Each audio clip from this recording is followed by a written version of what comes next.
welcome to the pause. Today we're taking a deep dive into a very short but profound piece of text called The Quiet Permission of Being, and exploring the absolute relief of stepping down from the stage of everyday life. Yeah, and I think we really want to set a very calm, grounded space for this one. It's a heavy topic, but in a freeing way. Exactly, we're going to take it slow today.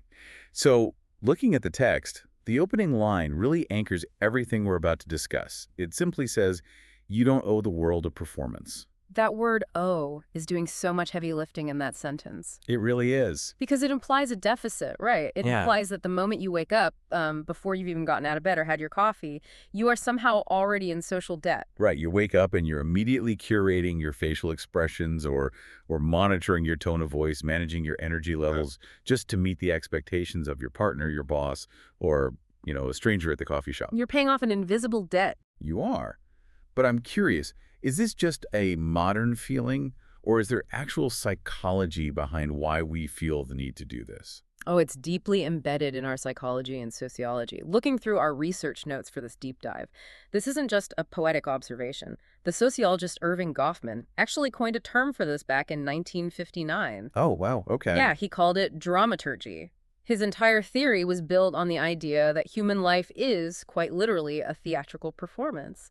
He argued that we all have a front stage where we're actively performing our social roles and a backstage where we can finally drop the character and just be ourselves. Okay, so Goffin was saying we are literally acting. Like, I'm actively playing the role of engaged employee or patient friend. Precisely. It's called impression management. You're one character with your manager, another with your sibling, and a totally different character when you're trying to impress someone on a first date. Which makes sense, but the text we're looking at points to the sheer emotional exhaustion of maintaining all those characters. Exactly. When you feel you constantly owe this front stage performance, your identity stops being something you naturally inhabit. Right. It starts being something you merely present to an audience. That makes perfect sense. I mean, I think we've all had those video calls where you're smiling so hard your cheeks physically twitch, Oh, absolutely. just to prove to the room that you're an active, engaged team player. Meanwhile, internally, you're completely drained or just thinking about what to make for dinner. Yeah, the emotional cost of bridging that gap between how you actually feel and how you're required to appear is staggering. It really is. And there's a term for that gap, too. Sociologist Arlie Hochschild called it emotional labor. It's the literal energy you expend to suppress your genuine internal state in order to sustain a frictionless environment for everyone else around you. So you're absorbing the social friction to keep the machinery of your workplace or your household running smoothly. Exactly that. But let me push back a bit here. Taking this quiet permission literally feels a little complicated in the real world. I mean, if I just decide I don't owe the world a performance, and I show up to a major client presentation looking exactly as exhausted and apathetic as I actually feel. You might lose your job. Right. Or if I drop the performance completely with my family, I might alienate them.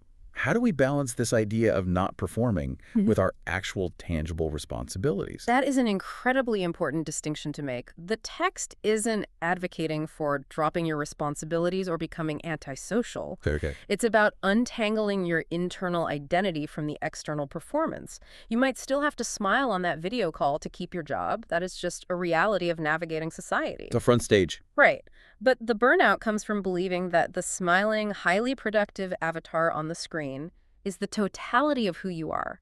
The burnout comes from feeling like you're failing as a human being if you don't genuinely feel that artificial enthusiasm. Ah, I see. So recognizing the stage allows you to step onto it consciously, play the role required, and then consciously step off of it. Yes, rather than living on the stage permanently. It's about stopping the internal gaslighting.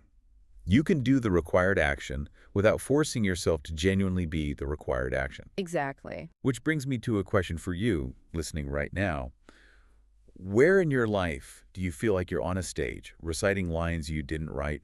Where are you spending the most emotional energy, managing the gap between your internal reality and your external performance? Just sit with that for a moment. It's a really powerful question because once you identify the stage, you can start looking at the specific role society demands we play on it. Which transitions us perfectly into the next sequence of the text. Yeah. It explicitly calls out 3 specific performances we've been tricked into believing we owe. It reads, not strength, not productivity, not constant improvement. The modern trifecta. The trifecta, exactly. These are the things society universally praises us for. Let's break these down, starting with strength. Because when I think of the demand for strength, I immediately picture the designated rock in every family or friend group. The burden of being the strong one is incredibly complex. In our modern culture, strength is almost exclusively defined as endurance. Hmm. It's the capacity to absorb impact without showing any visible damage. To be the rock means you are the anchor for everyone else's emotional turbulence. But demanding that someone be a constant, unyielding rock is essentially demanding that they deny their basic human vulnerability. Exactly, because if you're the strong one, your struggles are effectively invisible to everyone else. You're the person everyone vents to, Right. but you feel like you can't complain about your own bad day because you're supposed to have it all together. And it creates this dynamic of quiet devastation. The people in our lives who are praised the most for holding it all together are very often the ones who are suffering the most in silence. Just because their environment relies so heavily on their invulnerability. Precisely. They are never allowed to just fall apart. And if strength is the emotional burden, the next demand productivity feels like the defining neurosis of our era. Oh, without a doubt. The text says we do not owe the world productivity, but we live in a society that has almost entirely equated human worth with output. If I spend a Saturday just staring at the ceiling, I feel this overwhelming sense of guilt, like I've wasted time. To understand why that guilt feels so pervasive, we have to look at the historical context in our research stack. Prior to the Industrial Revolution, time was largely task-oriented and seasonal. Right, tied to daylight and farming. Yes. But with industrialization, we adopted what's known as scientific management. We started modeling human schedules around factory efficiency. We began treating human beings like machines. And a machine's value is determined entirely by its output and its efficiency. If a machine isn't producing, it's broken. We treat ourselves like smartphones that always need to be at 100% battery or actively plugged into a charger. We've internalized that factory logic so deeply that we feel fundamentally useless if we aren't generating value. But a human being is an organism, not an algorithm. Organisms require seasons. They require dormancy. The natural world doesn't apologize for winter when nothing is growing. That's a great way to put it.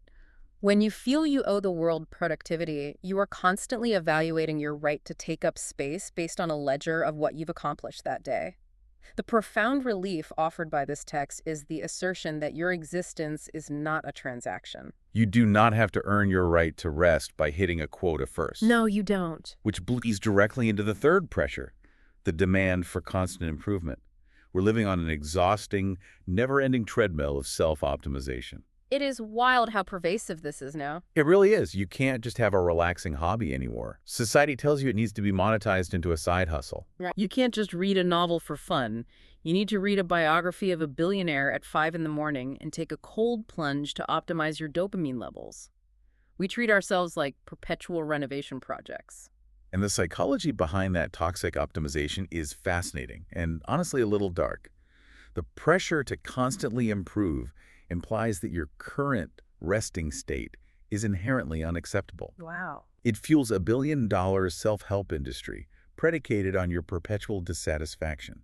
You begin to view yourself as a problem to be solved, rather than a person to be experienced. The sheer exhaustion of waking up every day feeling like you must be a slightly upgraded, optimized version of yesterday's self, it leaves absolutely zero room for the neutrality of just being alive. It's incredibly draining. And I want to be really careful here. We are not doing that toxic positivity pivot where we suddenly cheer, you are perfectly perfect just the way you are. No, absolutely not.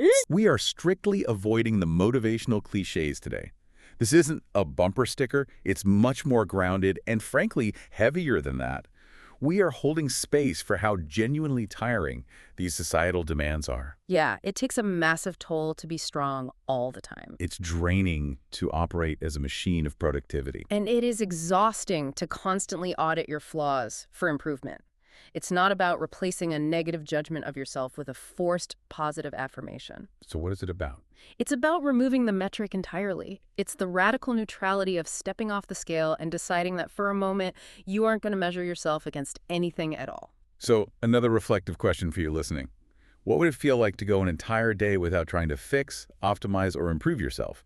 Not a day where you aggressively celebrate yourself, but just a day where you leave yourself entirely alone. That concept of leaving yourself alone becomes especially difficult when we inevitably face friction or hardship. And that brings us to the next section of the text, which deals with how society expects us to handle our pain. Right. The text reads, you don't have to package your pain into something inspirational. You don't have to prove you're doing well. This is a massive shift from the norm. We have this deep-seated societal obsession with what is essentially the hero's journey. We expect everyone to be the protagonist of a triumphant story. And the hero's journey is a fantastic narrative structure for mythology and cinema, but Oh. in modern life, we have essentially weaponized it against ourselves. Oh, so. The unspoken rule in our culture is that if you go through something difficult, a profound loss, severe illness, a major professional failure, you are obligated to emerge on the other side with a digestible lesson. You have to extract meaning from it. Yes, you must extract a profound meaning from the suffering so that your suffering becomes palatable to the people around you. So we basically force people to find a silver lining in their grief, just so the rest of us feel safer. Like, if they learned a lesson, then the universe isn't just random and cruel. That is exactly the psychological mechanism at play. We demand silver linings because random, meaningless suffering terrifies society. It's the absolute commodification of pain. We feel this intense obligation to process our difficult emotions at lightning speed so we can present the glossy after picture, the triumph. Exactly. And if we look at the digital environments we navigate every day, especially social media, we can see how this behavior loop is implicitly encouraged. Now, looking at this neutrally, without blaming the platforms or algorithms directly, we can just observe the basic human behavioral loop. Right, because we are social creatures, we naturally seek connection. But in highly curated spaces, we often seek connection through what sociologists call curated vulnerability. That is a crucial concept. Curated vulnerability. When we experience pain, our natural instinct is to reach out to the tribe. But in a highly visible digital environment, raw, messy, unresolved pain makes an audience deeply uncomfortable. So curated vulnerability is essentially taking a selfie of yourself crying, but making sure the lighting is flattering, and your caption has an inspirational quote from Marcus Aurelius. That is the perfect visual for it. We unconsciously learn to package our pain for public consumption. We draft the post, we edit our frantic thoughts, and we frame the struggle in a way that signals to our audience that we are already actively overcoming it. We share the wound only after it has started to heal into a neat, acceptable scar. Yes. And this loop seeking validation by presenting our pain as an inspiring lesson, it actually distances us from the lived reality of the emotion itself. We translate our grief into a life hack so our audience knows we are still functioning members of society. We have to prove we are doing well even when everything is falling apart. Which is why the text gives us this incredible countercultural permission. You don't have to prove you're doing well. Think about the profound relief of just feeling bad. Not feeling bad so you can eventually feel good and write a blog post about it. Just feeling terrible. Without an audience. Without a takeaway. It is the permission to let your pain be entirely unuseful. It doesn't have to serve a greater purpose. It doesn't have to inspire your friends or your coworkers. Sometimes a difficult season is exactly that, just a difficult season. When you remove the obligation to perform your recovery, you actually grant yourself the grace to genuinely experience your reality. You release the enormous tension of having to manage other people's perceptions of your well-being. Which brings us to the quietest but arguably most powerful lines in the text. The conclusion reads, some things are allowed to be lived quietly. Pause. The phrasing lived quietly is really worth examining here. It's essential to distinguish between living quietly and isolating oneself. Living quietly in this context does not mean cutting off contact with the outside world or retreating into total loneliness. Right. It's not about physically locking yourself in a dark room, throwing your phone in the ocean, and refusing to speak to anyone. No, not at all.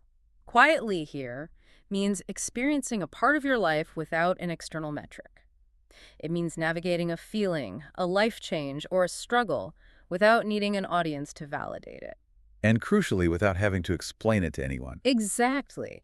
It is the complete absence of the performance we discussed at the top of the deep dive. It is uncoupling your experience from the act of translation.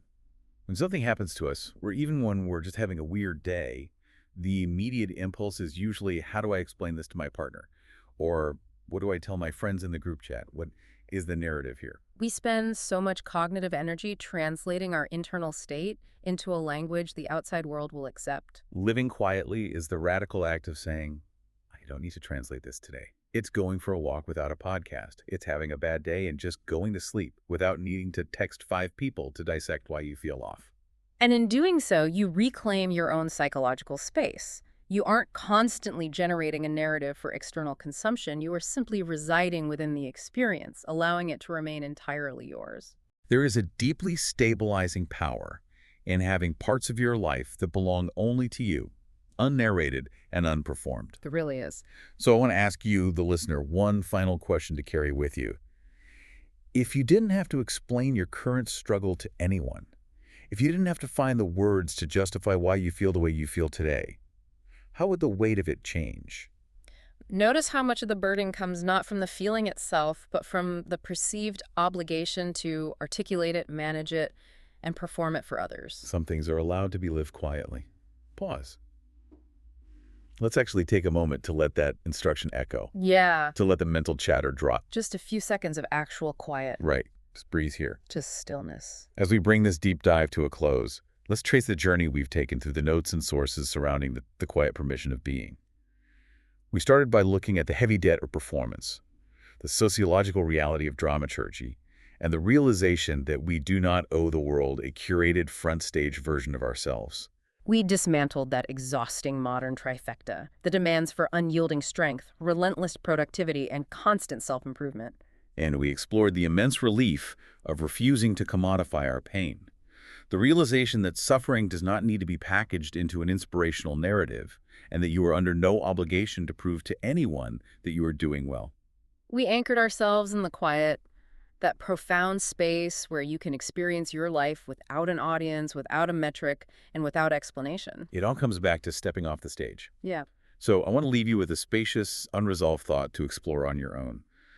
We've talked so much about dropping the performance, releasing the debt, and stopping the constant translation of your inner world.